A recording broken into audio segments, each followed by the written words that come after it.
मेरठ के पास में जीतपुर गांव है, सपुती के पास में। जी। ये 2 साल का था तब इसको फिस्टुला का इशू हुआ था। तब हम जोधपुर में थे। जी उसके बाद हमने एयरफोर्स में डॉक्टर को दिखाया जी तो उन्होंने फिस्टुला कंफर्म किया था जी और फिर उन्होंने एम्स में जोधपुर ही रेफ़र कर दिया, बोले वहाँ पे चेक करा लो। उन्होंने ऑपरेट के लिए बोला था, तो ओपन सर्जरी के लिए बोला था उन्होंने। जी और लेकिन बोल रहे थे कि इसको ओपन सर्जरी करा लेंगे तो थोड़ा ये चांस है कि अपना स्टूल जो करते हैं कंट्रोल कंट्रोल खत्म ना हो जाए इसको। ओके। तो हमें डर था। फिर वो तभी हमने 2019 की बात है सर ये, तो हमने यूट्यूब पे आपका वो देखा हुआ था। जी तो हमने प्लान बनाया कि अभी दिल्ली जाएंगे जी। और फिर कराएंगे। लेकिन फिर 2020 में मेरी पोस्टिंग जोधपुर से बेंगलोर चली गई। जी उसके बाद फिर कोरोना वगैरह आ गया तो हम फिर कोरोना में फंस गए। ओके। फिर ज़्यादातर सभी अपने घर में ऐसे ही हो गए थे। आयुर्वेदिक ट्रीटमेंट लिया था उसके बीच में फिर इसको प्रॉब्लम शुरू हुई तो आयुर्वेदिक ट्रीटमेंट कराया क्या इसको। करते थे, मेडिसिन देते थे कुछ? नहीं, उसके अंदर ट्यूब थी एक, वो डालना पड़ता था। अच्छा। धनवंतरी के थे वे, धनवंतरी। जी कुछ रिलेशन में ही थे हमारे। तो उन्होंने बोला कि भाई डॉक्टर के पास जाना भी सही नहीं है, आप एक काम करो घर पे रह के ट्यूब लगाओ। तो उसे वो आराम लगा। हाँ आराम हो गया उसको 2-3 थोड़ा साल। जलन वगैरह हम कम हो 4 ईयर जाती तक होगी। बेंगलोर रहे थे तो वहाँ पे कोई प्रॉब्लम हमें नहीं हुई थी। जी। उसके बाद फिर से हमें ये प्रॉब्लम पर फिस्टुला वैसे का वैसे ही था, वो छेद वैसे ही था, बस दर्द जलन कम हो जाती थी। जी नहीं, कुछ टाइम के लिए वो छेद भी नहीं मुंह दिखता बंद था, हो जाता मुंह था। बंद हाँ हो जी। जाता था। ओके। वो फुंसी जो बनती थी वो नहीं दिखी थी हमें। जैसे ही हमें फुंसी दिखती थी तो हम मतलब क्रीम लगा देते हाँ थे, जी। जैसे क्रीम लगाते थे थोड़ा सा उसका तो रिलैक्स हो। रिलैक्स हो जाता था। फिर ये जनवरी 2024 में इसी साल फिर से इसको मतलब कि वो फुंसी मोटी बन रही है और ज़्यादा पेन होने लगा। पेन में अगर ज़्यादा होने लगा। तो फिर हमने सोचा कि इस बार तो फिर आपसे डॉक्टर के पास चलते हैं, कराएंगे इसका ट्रीटमेंट। जी।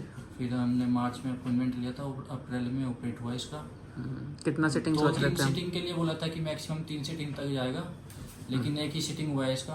अच्छा, एक ही सिटिंग में एक कम? ही सीटिंग हुआ है। सर और बहुत बहुत ही- बहुत थैंक यू आपका, क्योंकि बहुत ही बच्चे का अच्छे हैं। सीन था तो हमें भी बहुत प्रॉब्लम होती थी। हाँ नहीं, बच्चे हमारा का लेके किसी डर चीज़ भी में बहुत मन नहीं रहता। लगता था, क्योंकि हम हंसते थे, ये लगता था कि हमारा बच्चा बीमार है। अच्छे से खुल के हम मतलब कोई भी चीज़ सेलिब्रेट नहीं करते थे। हमने इसको बेंगलोर में, नासिक में कई डॉक्टर को दिखाया। सबसे पहले तो जहाँ भी दिखाते थे वो बोलते थे इतने छोटे से बच्चे को फिस्टुला कैसे हो गया, ओके। इतने छोटे से बच्चे के कैसे हो गया। अगर है तो वो 5 साल तक ठीक हो जाएगा, ये बोलते थे। अब इसका 5 साल प्लस भी हो गया है तो ठीक यहाँ पे है। एक वो हमारे अपने आप से ठीक होना बहुत हाँ जी। मुश्किल होता है फिस्टुला। मेरठ में सर एक बंगाली डॉक्टर को भी दिखाया था जी। ये डॉक्टर, और उन्होंने क्या कि वो बोलते हैं कि जड़ से इलाज कर देंगे गारंटी से। और उन्होंने 15-20 हज़ार रुपये हमारे ले लिए। उसके बाद उन्होंने लिख के भी दिया था कि ये बिल्कुल फिट है, ठीक हो गया है। लेकिन 2-3 महीने बाद फिर से वो हमें वो हर दूसरे दिन बुलाते थे, दवाई इसके डालते थे वो कुछ नहीं अंदर। हुआ अच्छा। उसको। हाँ जी। तो उस टाइम मतलब 1-2 महीने हमें लगे थे उस ट्रीटमेंट में, तो वो 2-3 महीने ठीक रहा था। उसके बाद फिर से वो रेगुलर प्रॉब्लम होने लगी। तो basically actually natural course of fistula ही है कि थोड़े दिन पस आएगी, थोड़े दिन ठीक हो जाएगी, फिर आएगी, फिर बंद हो जाएगी। तो आदमी सोचता है कि मैंने ये दवाई ली उससे ठीक हो गया। इवन कई बार एंटीबायोटिक या एलोपैथी दवाई से भी टेम्पररी ठीक हो जाता हाँ है। जी। सेम बाकी permanent हाँ, नहीं। पर परमानेंट नहीं। जब तक अंदर से जड़ नहीं ख़त्म करेंगे वो बार बार आता ही रहेगा। तो सेम वही सिचुएशन थी। बच्चा होता है उसके केस में कई बार सोचते हैं, डर हमें भी लग रहा होता है। जितनी परेशानी आपको हो रही होती है, आप सोचो कि आप बच्चे के कारण कितना परेशान रहता है। हमें भी रहता है कि ये बच्चा ऑपरेशन किया है, दर्द से रोएगा या वैसे ही रो रहा होगा, कैसे पता चलेगा? हाँ जी। ठीक है। बट आमतौर पे बच्चे आराम से टॉलरेट करते हैं, खेलते हुए आते हैं, खेलते हुए चले जाते हैं। इसको भी मैंने देखा था आराम से, इसने कुछ ज़्यादा सर कभी ये लगा लो 2 से अब 6 ईयर कंप्लीट हो चुका है। जी।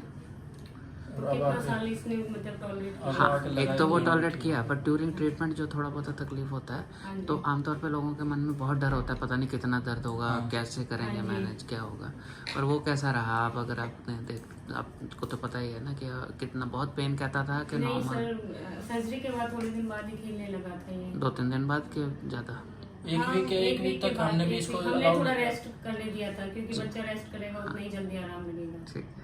तो मैंने बोला था इसको खेलने देना, तंग मत करना, क्योंकि हाँ जी। बच्चे हाँ, क्योंकि आदमी हर एक की टेंडेंसी होती है कि हाँ आराम करेगा, पर बच्चों को कितना पकड़ के हाँ जी, रखोगे? हाँ जी। जितना आप रखोगे उतना ये और तंग परेशान भी होंगे। हाँ जी। ठीक है। तो खेलते कूदते अपना काम हाँ जी, करते हाँ जी। करते ये ठीक हो गया। हाँ जी। ठीक है। ठीक है। Thank you sir. ठीक है जी, थैंक यू। ठीक है। किसी को बात करनी है आप कोई नंबर शेयर कर पाएंगे अगर बाई चांस किसी को हाँ बच्चे? हाँ जी बिल्कुल। अगर बता किसी को भी मतलब प्रॉब्लम होगी कुछ तो हम पूछना है नंबर बच्चे के शेयर कर रिलेटेड, हम तो बहुत परेशान हुए हैं। आयुर्वेदिक, होम्योपैथिक और ये बंगाली ये नहीं और सबसे बात बात करते किया। हैं। मोबाइल नंबर सर मेरा हाँ बता दीजिए। 7017 जी 8315 46। ठीक है, थैंक यू।